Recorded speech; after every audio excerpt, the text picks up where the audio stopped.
සිකුරු හත්. ඉතින් මාත්‍යෝ බොදු ගෝපි උගත් චරිතවත් ඉංජිනේරු නෝනලා දොස්තර නෝනලා ඕනේ තරම් මනමාලියෝ මග ළඟ ඉන්නවා. අපි පුංචි මාත්‍යාගේ හදානේමත් බලලා ටිකක් ගැලපෙන. එයායි කැමති හොඳ කෙල්ලෙක් හොයලා බඳලා දෙමු. මට නම් මොනවද කෙල්ලගේ දෙමාපියෝ පෙළපත හොඳ වෙන්න ඕනේ.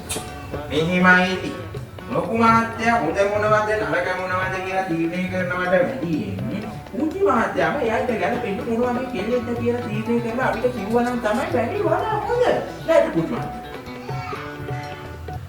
කියනවා ඉතින්. හරි. මම කැමති මම කියන දේ අහන්න. කීකර. කියන දේ අහන කීකර. මොන කරදරයාවත් මගේ ළඟින්ම ඉන්න.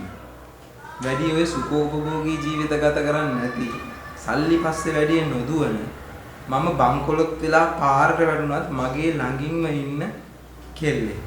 ඒ ඔක්කොමත් එක පෙළපත හොඳ වෙන්නත් ඕනේ. පෙළපතක් හොඳ. කියන දේ අහන කීකර. සල්ලි පස්සේ නොදුවන වැඩි සුඛෝපභෝගී ජීවිතයක් ගත නොකරන.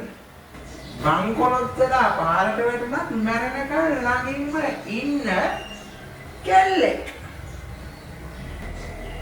මෙහෙම එකක් හොයන්න බැරි නෑ මහත්තයෝ.